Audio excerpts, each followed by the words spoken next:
Geh zur Kirche. Geh nicht über los. Hier kann ich 4000 Pfennig ein. Mein Geschick. Auf 14.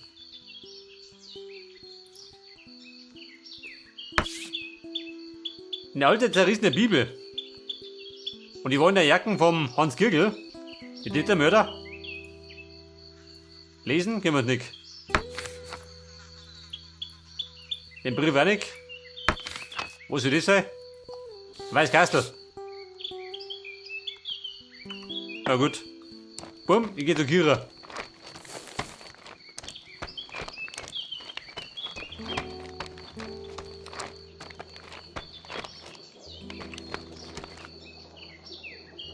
Da komm ich reingehen. Gehen wir in die Richtung? Eigentlich nicht, oder? Wir laufen zur Kira.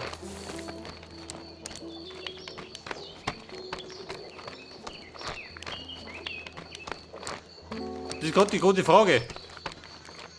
Der Schormeier der Killer oder der Hans Kirgel? Oder steckt uns alle unter einer Haum? Steckbrief? Nein. Gehen wir schon. Brezen? Kann ich mehr.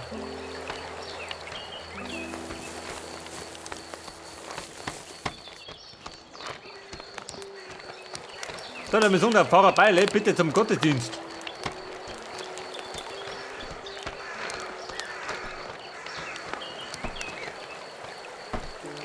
Da fliegt der Joint rum, schön. Ja, lieber gut.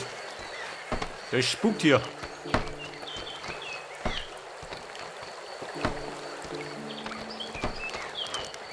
Sind die alle da drum oder wie in der Kirche? Scherge, na gut. Dann mal Ski einmal auf.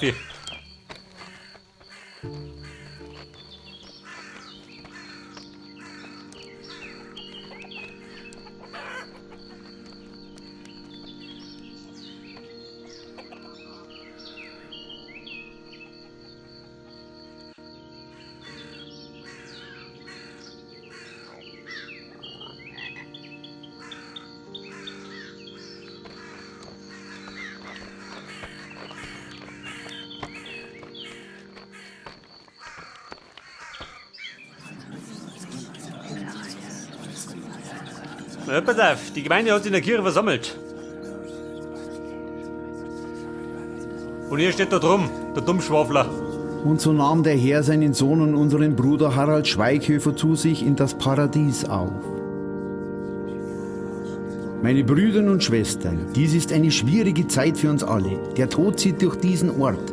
Doch mit dem Beistand des Herrn und der Kraft der Gemeinde werden wir den Schuldigen in die Finsternis treiben, wo ihn die Sünde des Todes in die Wogen des ewigen Feuers treiben wird.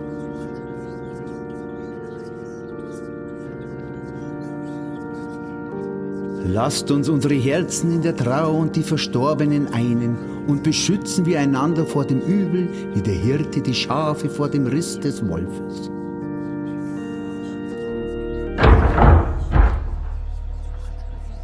Ja, jetzt aber. Wer ist nicht da? Wer Menschenblut vergießt, dessen Blut soll ja von Menschen vergossen werden. Denn Gott hat den Menschen zu seinem Beutel gemacht. Der Hans Kirgel, trat er durch? Aber Hans Kirgel, was ist denn passiert? Warum stehst du so in der Tür? Komm doch herein. Der Hans Kirgel wird ein Punisher. Werdet ihr euch aber damit noch nicht von mir züchtigen lassen und mir entgegenwandeln, mech ich euch entgegenwandeln und mech euch noch 7-mal mehr schlagen um eure Sünden willen und mag ein Racheschwert über euch bringen, das mein Bund rächen soll. Hans Kirgel, was ist denn in dich gefahren? Wie wagst du es, in den Räumen des Herrn mitten in meiner Predigt so zu sprechen? Und das auch noch während einer Trauerfeier? Und ihr redet doch so geschwind daher. Und wenn ihr euch in eure Städte versammelt, dann mag ich die Pestilenz unter euch senden und mag euch in eurer Feind Hand geben. Ja, ich glaub, der hat jetzt auch nur das letzte bisschen seines Verstands verloren. Der Christbaucher. Jetzt holt endlich eure Verlungermeiler! Seid einfach mal Start! Ihr sucht die Schuld! Dann schaut euch doch mal um! Ist überall in eure eigenen Reihen sitzt. Mitten unter euch, in euch! Lügner, Verräter und Mörder! Schormeier, du Drecksau! Umbracht habt's es! Und dann habt's alles vertuscht! Weil euch euer Hab und Gut und euer lächerlicher Ruf wichtiger ist als das Leben selbst! Das reicht jetzt! Dieser dreckige Mörder! Was glaubt er, mit wem er da spricht? Alois, stopf dem Knecht das Maul! Der Alois stimmt auf den Hans Gürgel zu. Einstellen. Ich greife mal nicht ein. Cool bleiben. Oh. Der Alois mit der Knarre. Bumm. Man gibt gleich Massaker. Wie ein dummer Straßenköter rennst du sofort, wenn deine Frau schreit. Ich hätt gemeint, du kennst den Schmerz des Verlustes. Und jetzt stehst du da und hast alles verloren, wie ich, und hilfst der verlogenen Mörderin? Freunde, wir brauchen Klarheit. Du willst wissen, was hier los ist? Dann erzähl dir eben, was hier los ist. Euch alle erzähl jetzt mal ganz genau, was hier los ist.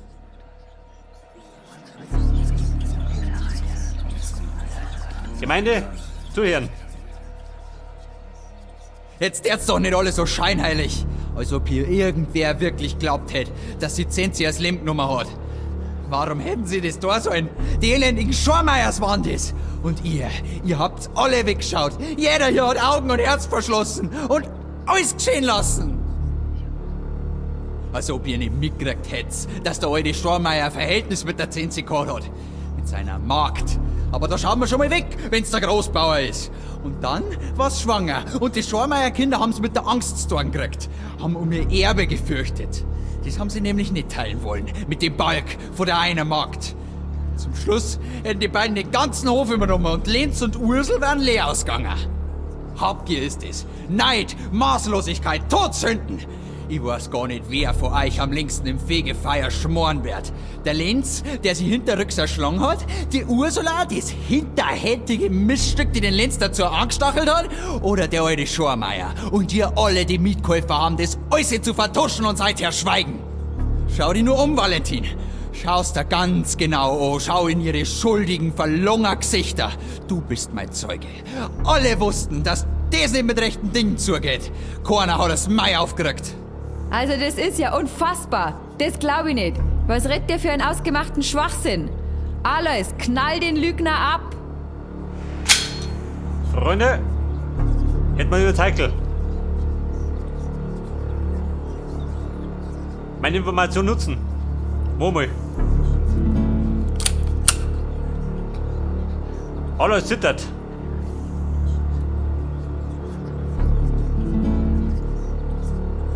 Der Schweiß rinnt ihm von der Stirn. Bumm, wir probieren's.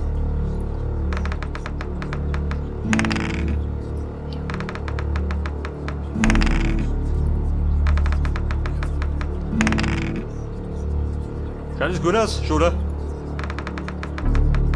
Passt schon. Was soll ich denn tun, deiner Meinung nach? Alois, du Hirsch! Sei einmal ein richtiger Mann und drück ab! Nein, warte mal. Der drückt nicht ab. Er kneift die Augen zusammen. Ich kann das nicht. Ich kann dich doch nicht erschießen. Das darf mich nicht wundern. Nix kannst du! Sei ruhig, du damische Mistbritschen.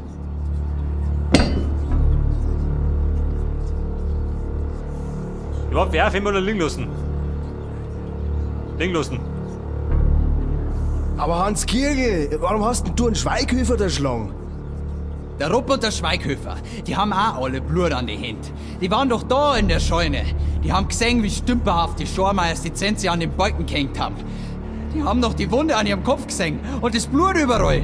Und dann haben sie weggeschaut. Suizid haben sie das genannt. So einfach war das.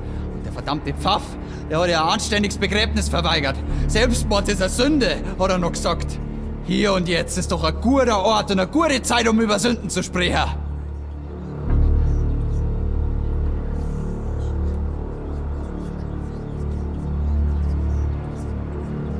Hans Gürgel, haben wir noch was zum Sagen?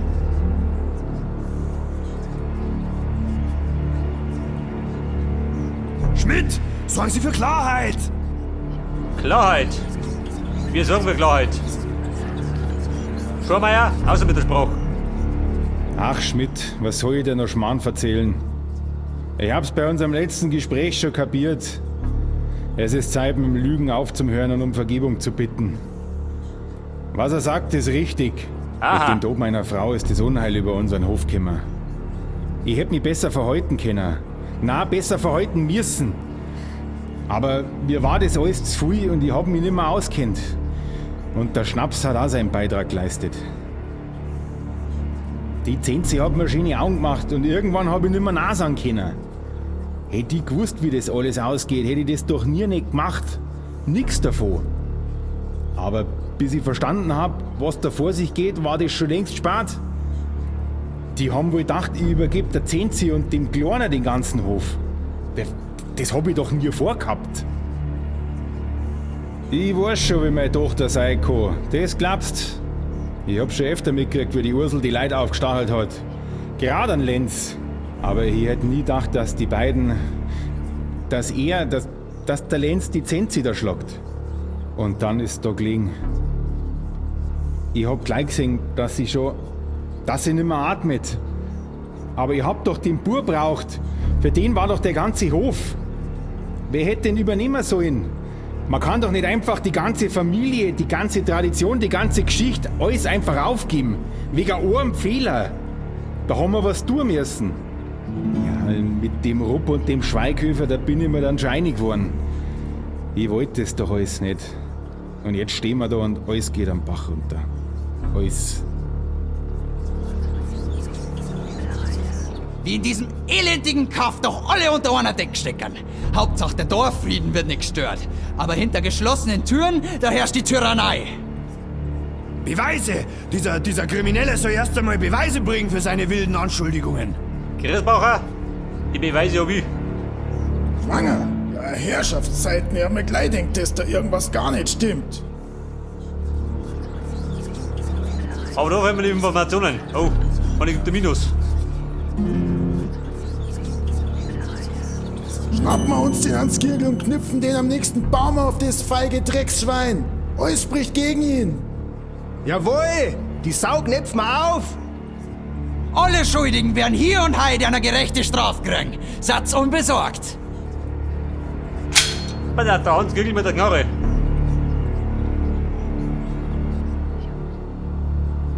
Du gottlose Schlange hast das Unheil in Gang gebracht. Jeden manipulierst du mit deiner ekelhaften Art. Aber dem wird jetzt ein Ende gesetzt. Die Ursel. Aber Hans Gürgel, warte mal. Warum soll er die nicht? Ich hab Zenzi geliebt. Aber diese Schlange und ihr Bruder haben alles genommen. Als Mörder werden's mir doch aufknöpfen.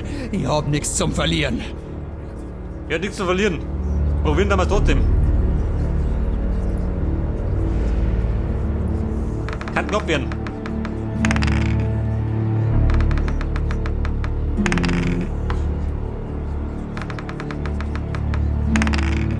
Wollen wir ein bisschen Glück? Jawohl. Ich wollte es mit dem Letz doch gar nicht. Ich wollte doch nur, dass er alles zugibt. Als ich dann am nächsten Tag gehört hab, dass er tot ist. Bei der Bürgermeister, und du was zum Sagen? Ich wüsste nicht, was ich dazu sagen Typisch. sollte. Und der Pfarrer? Ich wüsste nicht, warum ich Ihnen behilflich sein sollte. Sie haben sich selbst mehr als unbeliebt gemacht. Der Pfarrer, der Depp. Was mich da schon erwarten?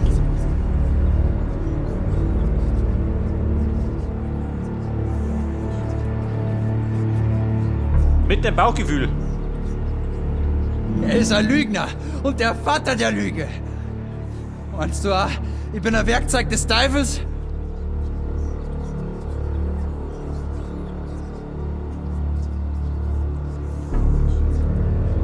Ja und? Geht er was? Hans Kirgel, wenn du das tust, ist dein Schicksal besiegelt. Gott und diese Gemeinde werden dich verdammen und in die niedersten Höllen verstoßen. Eher der Scheinheilige. Der Hans Gürgel schützt die gleich oben von der Am Kanzel. nächsten Baum werden wir die aufknüpfen. Nein, Mann. Da wird keiner aufgehängt.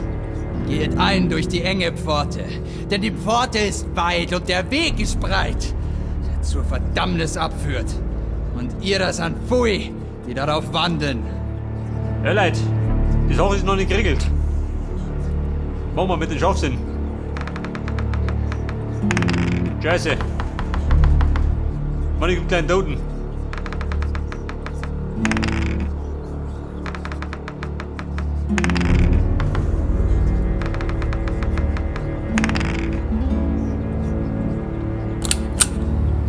In der Maison, der Hans Giegel ist feuerbereit.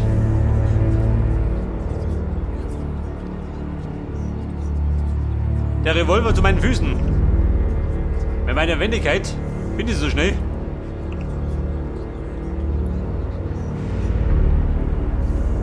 Das war 20.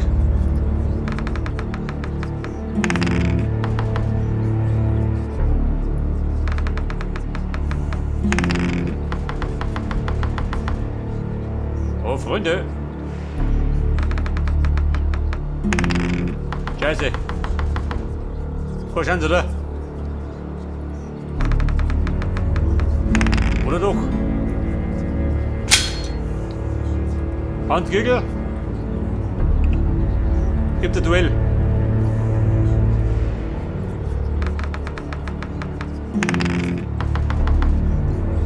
Wahrscheinlich, da erwischst du mich gleich.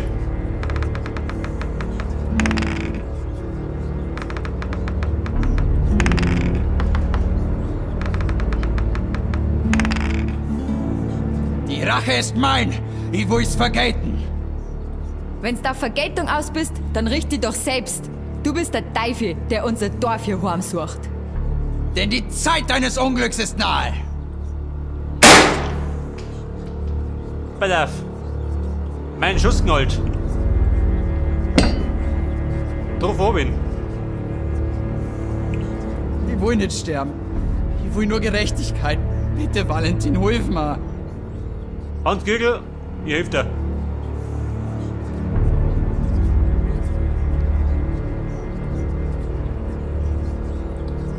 Oh, nimm mal halt. Nimm Ein es jetzt. ordentliches Gerichtsverfahren. Ich kann der ganzen Welt erzählen, was hier passiert ist. Er kriegt ein Versverfahren. Ich will dir vertrauen. Lass meinen Gang in deinem Wort fest sein und lass kein Unrecht über mich herrschen. Das Unrecht wird da nie wieder jemand beherrschen.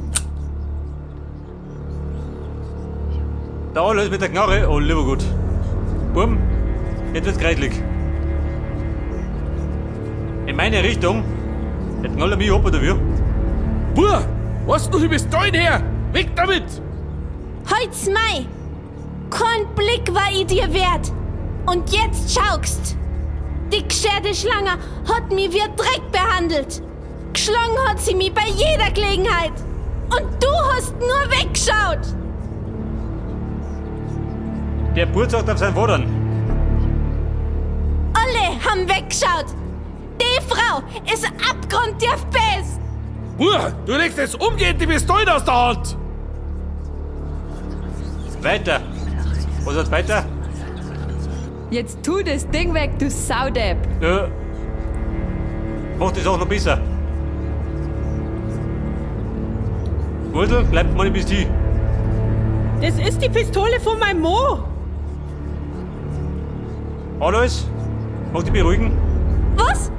Natürlich kann ich mich erinnern. Was haben sie gesagt? Ich bin nur dein Freund. Aber die Ursula hat...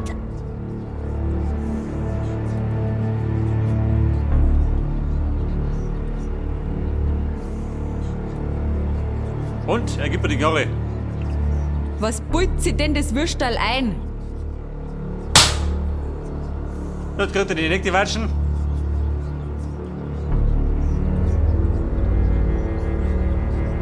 Ursel, du klangst den Bur nimmer an. Hast du mich verstanden? Schwurmeier. Jetzt lass mich los! Jetzt lass mich sofort los! Hast mich!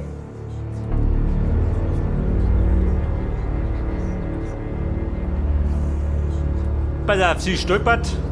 Bringen sie es um. Oh. Ich glaube, die hat das Knack gebrochen.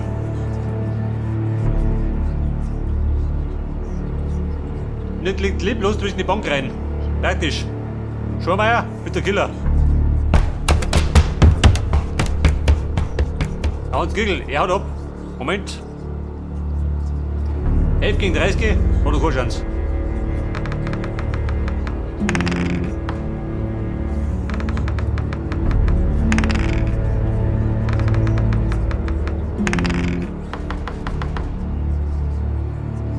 Wir haben doch gesagt, er kriegt ein Verfahren.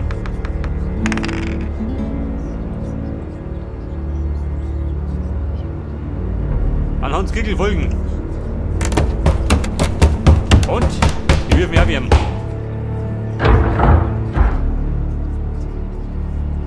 Er knallt gegen die Tür.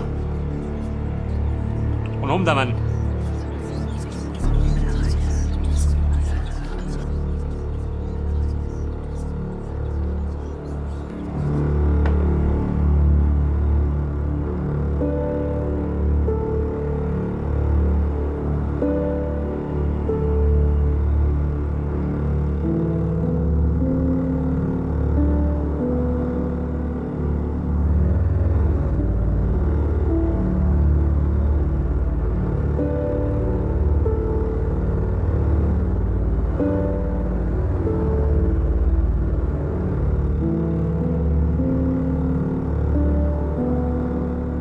Zwei Tage später zurück in Minga.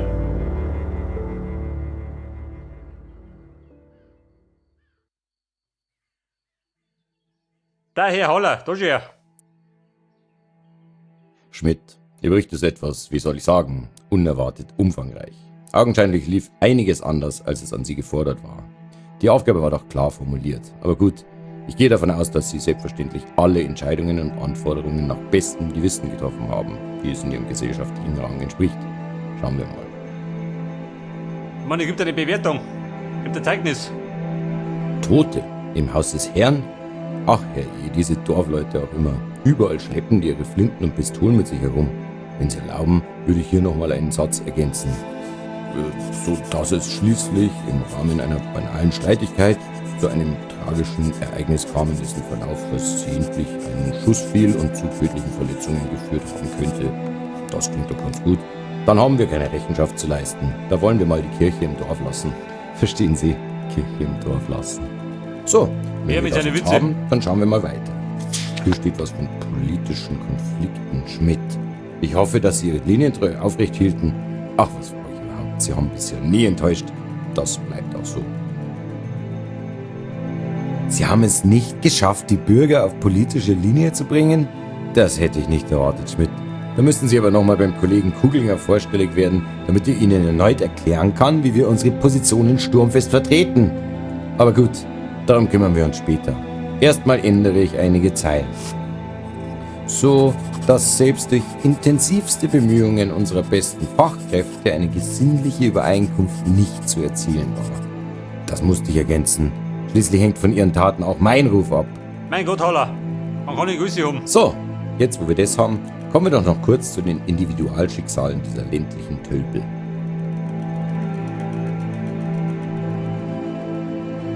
Gut, dass Sie sich aus den Angelegenheiten der einfachen Leute rausgehalten haben, Schmidt.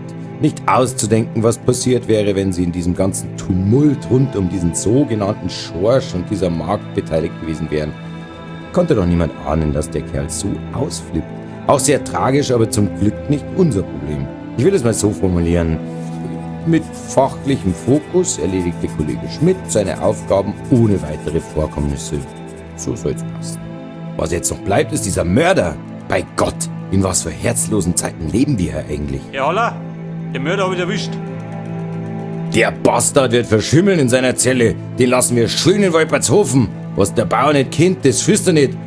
Und den Knecht kennt da jetzt jeder Bauer. Verstehen's, Schmidt? Das wird sich alles ganz von alleine klären. Also, wenn ich das hier alles korrekt sehe, Schmidt, dann komme ich zu dem Ergebnis, dass alles für uns soweit gut lief. Keine weiteren Anmerkungen zum Bericht und ab in die Kartei damit. Sie machen jetzt erstmal ein paar Tage frei, Schmidt. Gönnen Sie sich eine Auszeit. Ich hörte doch erst vor kurzem, dass Ihr Onkel einen schönen Hof im bayerischen Alpenland hat. Stimmt schön dort. Feierabend. Okay, Leute, wir haben Feierabend.